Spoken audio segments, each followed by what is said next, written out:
वो कहते थे ये आग से खेल है, वो कहते थे, कहते रह गए।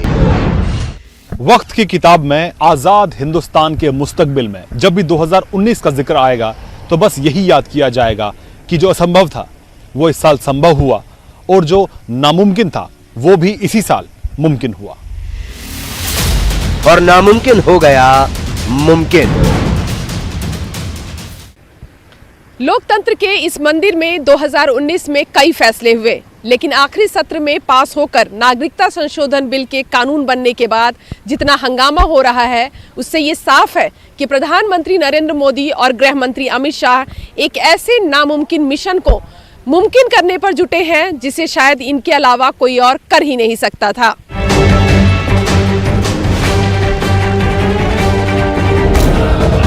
ऐसी आग की आशंका रही होगी सबको, ऐसे विरोध का सपना भी आता होगा सबको।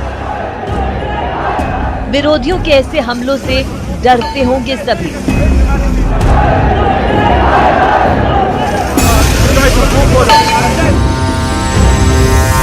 तभी तो किसी ने हिम्मत नहीं दिखाई एक ऐसा कानून बनाने की जिससे पाकिस्तान, बांग्लादेश और अफगानिस्तान के सताए हुए लोगों को आसानी से हिंदुस्तान की नागरिकता मिल सके।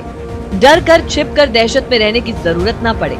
लेकिन सारी आशंकाओं, अफवाहों, विरोधों और विरोधियों की साजिशों की आशंकाओं को दरकिनार कर प्रधानमंत्री नरेंद्र मोदी और गृह मंत्री अमित शाह 2019 की आखिरी सत्र में नागरिकता संशोधन बिल लेकर आए और इसे पास करा के इसे कानून बनाया। लाखों करोड़ों लोग यातनापूर्ण जीवन से मुक्त हो जाएंगे और सम्मान के साथ भारत के नागरिक होंगे। बहुत सारी चर्चा होती थी कि इसे किसी को सिंगल आउट करने की बात है, किसी के साथ अन्याय करने की बात है, कोई पॉलिटिकल एजेंडा लगाने की बात है। मान्यवर, मैं फिर से एक बार स्पष्ट करना चाहता हूं, ये विधेयक ध्यान से अगर कोई मेरे बात को सुनेगा, फिर से विधेयक को पढ़ेगा, तो मैं ये सदन को विश्वास दिलाना चाहता हूं, किसी को अन्याय नहीं होगा, होगा तो न्याय ही होगा।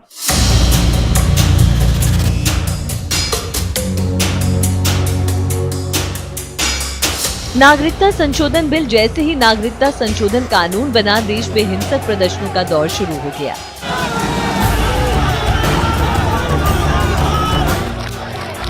दिल्ली के जामिया मिलिया इस्लामिया में छात्रों के प्रदर्शन और उस दौरान हुए लाठीचार्ज ने आग में घी का काम किया और ये आग देश के कुछ और यूनिवर्सिटीज तक पहुंच गई। हालात को बिगाड़ने में सेलिब्रिटीज और बुद्धिजीवियों के ट्वीट के साथ साथ बयानों ने भी कोई कोर कसर नहीं छोड़ी।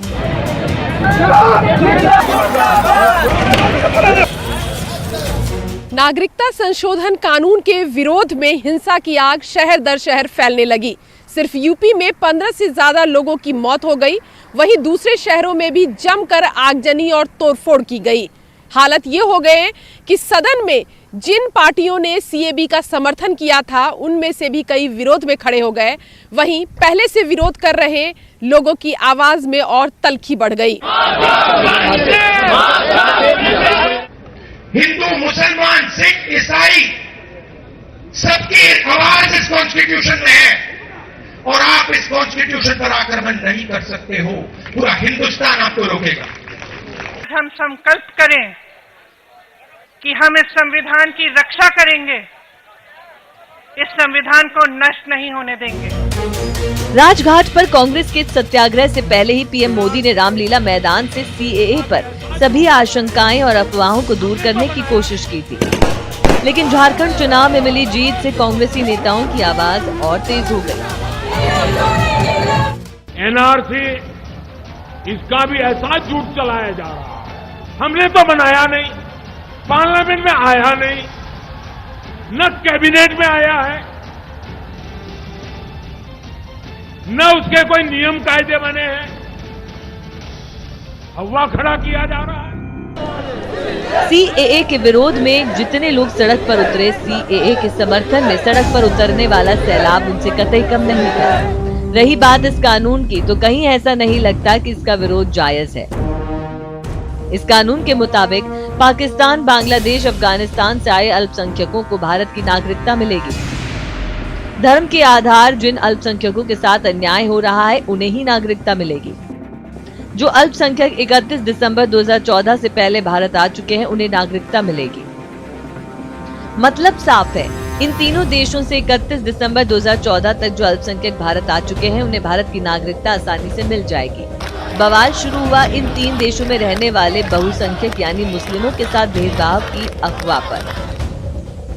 पहले तो सीएए के साथ एनआरसी के घालमेल की अफवाह फैलाई गई। फिर कहा गया जो मुस्लिम कागजात नहीं दिखाएंगे उन्हें बाहर निकाला जाएगा। मुस्लिमों के साथ अत्याचार होने पर भी नागरिकता नहीं मिलेगी। ऐसी जहर बुझी अफवाहों की वजह से देश जल उठा, जबकि सच तो यह है कि एनआरसी पर अभी तक सिर्फ बात हो रही है, ना तो देश भर में इसे लागू होने के लिए किसी नियम कानून पर चर्चा तक हुई है। यही बात पीएम मोदी ने भी साफ करने की कोशिश की, लेकिन न विरोधी मान रहे हैं और न इस कानून का विरोध करने वाले।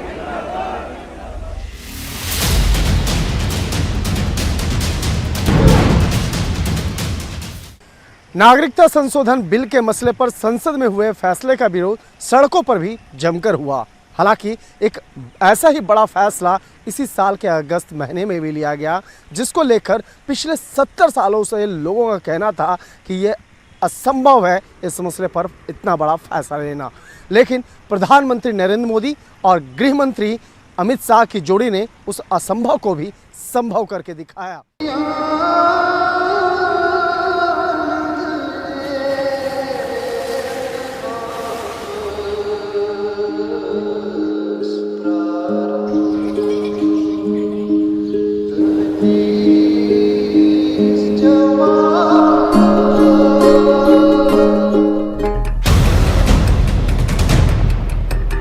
जिस आर्टिकल को छूने पर देश जलाने की बात होती थी,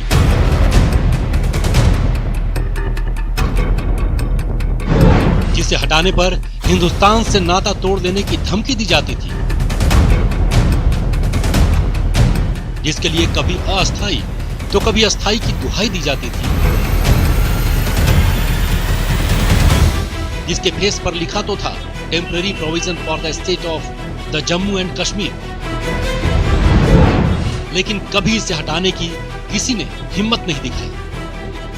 सब डरते रहे इस आशंका से इसे हटाया तो कश्मीर जल उठेगा, देश का माहौल बिगड़ जाएगा। 370 का समर्थन करते हैं, वो आतंकवाद, गरीबी, शोषण और अशिक्षा का समर्थन करते हैं।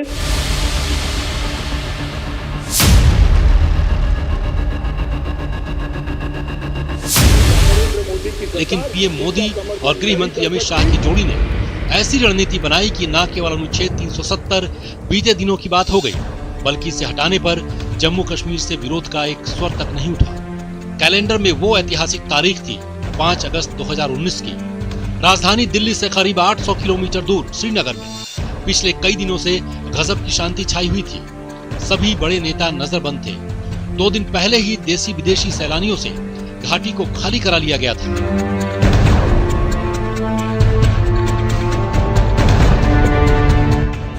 अघोषित कर्फ्यू सा माहौल था।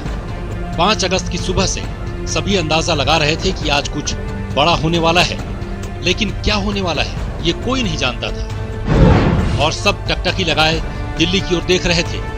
ऊहापोह की इसी स्थिति में दिल्ली में केंद्रीय कैबिनेट की एक बैठक के बाद गृह मंत्री अमित शाह लोकसभा पहुंचे और जो कुछ कहा वो अब तक नामुमकिन ही लगता था। और जो 370 का समर्थन करते हैं, वो आतंकवाद, गरीबी, शोषण और अशिक्षा का समर्थन करते हैं। मैं और मेरे नेता नरेंद्र मोदी की सरकार इसका समर्थन नहीं कर सकती। मैं सदन को कहना चाहता हूं कि आइए फिर से एक बार सोचें। बहुत चल दिए वो रास्ते पर, वो रास्ता हमारे लिए मुबारक नहीं है। वो रास्ते पर 40,000 लोग जान गंवा बैठे, 41,000 लोग जान गंवा बैठे।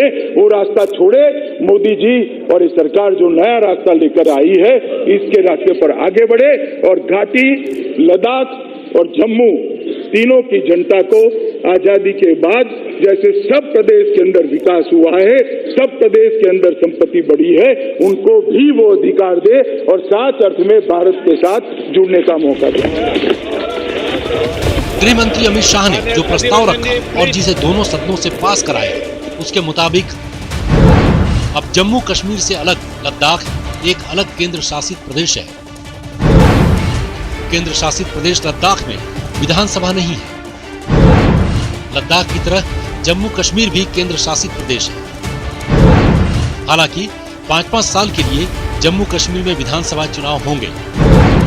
जम्मू कश्मीर और लद्दाख में तिरंगा फहराया जा रहा है। दोहरी नागरिकता खत्म हो गई है। आरटीआई, सीएजी जैसे कानून लागू हो चुके हैं। अल्पसंख्यकों को आरक्षण मिल रहा है और बाहरी लोग अब जमीन भी खरीद सकते हैं।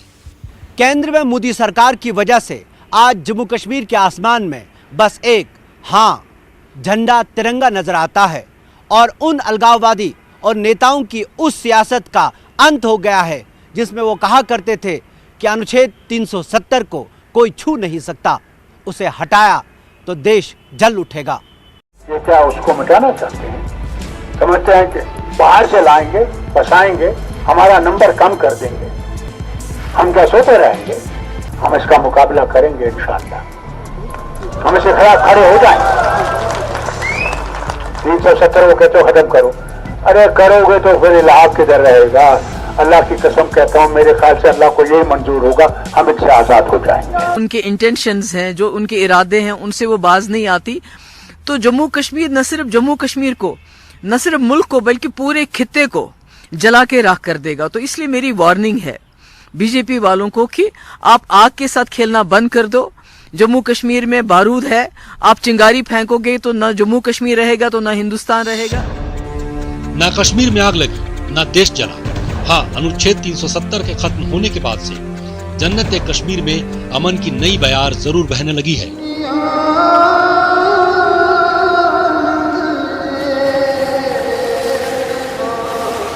बड़ी शांति और बारीकी से पीएम नरेंद्र मोदी और अमित शाह ने मिलकर 72 साल से उलझे अनुच्छेद 370 के धागों को सुलझा लिया। ठीक वैसे ही जैसे सुप्रीम कोर्ट के रास्ते से, सुप्रीम शांति से दोनों ने राम जन्मभूमि का ऐसा हल निकाला है जिससे सामाजिक सौहार्द और मिठास बनी रहेगी, गंगा जमुना तहजीब की पवित्रता बनी रहेगी।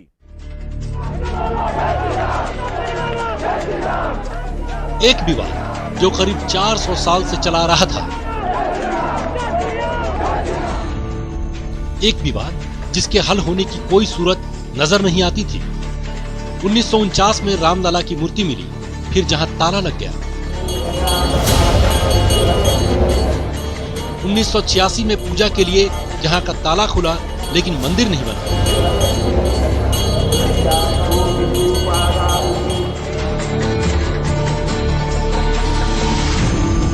1992 में विवादित मस्जिद गिराई गई, पूरे देश में फसाद हुआ, लेकिन मंदिर नहीं बना। जब बीजेपी अयोध्या में राम जन्मभूमि पर भव्य मंदिर निर्माण की बात करती, तब विरोधी ताना कसा करते। मंदिर वहीं बनाएंगे, तारीख नहीं बताएंगे। ऐसे तानों और सवालों के बीच सदियों पुराने ख्वाब को पूरा करने का दम कोई दिखा सकता था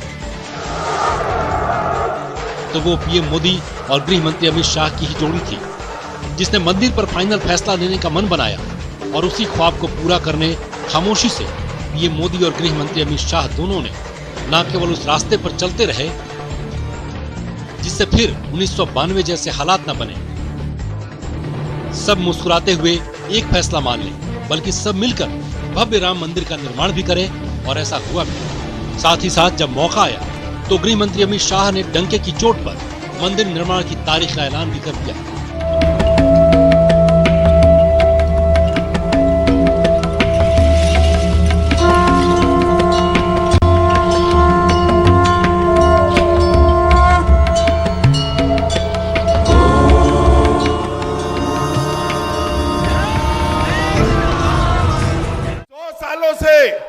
दुनिया भर के भारतीयों की मांग थी कि अयोध्या में भव्य राम मंदिर बनना चाहिए जहां भगवान श्री राम का जन्म हुआ। 4 माह के अंदर आसमान को छूता हुआ प्रभु श्री राम का मंदिर अयोध्या में बन गया। पीएम नरेंद्र मोदी और गृह मंत्री अमित शाह दोनों रणनीति बनाने में माहिर हैं और दोनों ये भी अच्छी तरह समझते हैं कि किसी मुद्दे का हल किस तरह निकालना है। और यही वजह है कि सुप्रीम कोर्ट के फैसला आने से पहले इन दोनों लोगों ने इस मुद्दे पर कोई बयान नहीं दिया। वो यही हमेशा कहते रहे कि सुप्रीम कोर्ट से ही फैसला होना है और सुप्रीम कोर्ट से ही फैसला होगा।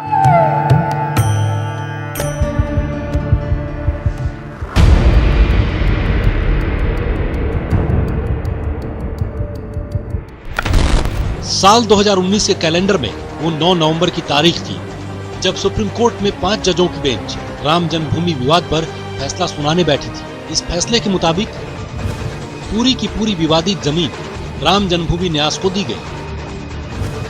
सुन्नी वक्फ बोर्ड को अयोध्या में ही 5 एकड़ वैकल्पिक जमीन मिलेगी। राम जन्मभूमि के निर्माण के लिए 3 महीने में ट्रस्ट का निर्माण होगा। सुप्रीम कोर्ट के इस फैसले पर हिंदू तो हिंदू, मुस्लिम पक्ष के लोगों ने भी खुशी जताई और कहा कि राम जन्मभूमि पर जल्द से जल्द भव्य राम मंदिर का निर्माण हो। हालांकि असदुद्दीन ओवैसी जैसे चंद नेताओं ने जरूर इस पर ऐतराज जताया और कहा उन्हें खैरात में वैकल्पिक जमीन मंजूर नहीं है। हमको किसी से खैरात की जरूरत नहीं है 5 एकड़ जमीन की। हम मस्जिद बना सकते। अगर आज मैं रोड पे निकल के भीख मांगू लोगों से, हैदराबाद की आवाम से, तो यकीनन हैदराबाद की आवाम इस गुनाहगार की झोली में इतना पैसा डाल देगी कि मैं उत्तर प्रदेश में 5 एकड़ जमीन बना सकूं। असदुद्दीन ओवैसी ने राम जन्मभूमि विवाद को नए सिरे से शुरू करने की भले ही कोशिश की हो, लेकिन वो कामयाब नहीं हो पाए। इतना ही नहीं, सुप्रीम कोर्ट में All India Muslim Personal Law Board, Hindu Mahasabha, Nirmohi Akhara और कुछ दूसरे एक्टिविस्टों की 18 पुनर्विचार याचिकाएं भी खारिज हो गई। और इन पुनर्विचार याचिकाओं के खारिज होते ही ये साफ हो गया कि अमित शाह इन 4 महीनों की बात कर रहे हैं। उन 4 महीनों में राम मंदिर निर्माण का काम आसानी से शुरू हो सकता है। साल 2004 में बीजेपी ने विकास की बात की, यहाँ तक कि इंडिया शाइनिंग का नारा भी दिया, लेकिन वाजपेयी जी की सरकार चले गई। उसके बाद साल 2009 में बीजेपी ने राम मंदिर के निर्माण के मसले पर बहुत ज़्यादा फोकस नहीं किया। उसके बाद सत्ता से बाहर हो गई। लेकिन साल 2014 में प्रधानमंत्री नरेंद्र मोदी की अगुवाई में फिर से बीजेपी की सरकार बनी और प्रधानमंत्री नरेंद्र मोदी ने राम मंदिर के निर्माण के मसले को हल करने के लिए कोर्ट का रास्ता अख्तियार किया, जिस मसले को लेकर हजारों लोगों की जान गई। लेकिन सुप्रीम कोर्ट के रास्ते इस मसले का आसानी से समाधान हो गया और जो मसला लगभग असंभव सा लग रहा था, उस मसले का बहुत ही आसानी से रास्ता कोर्ट के माध्यम से हल हो गया।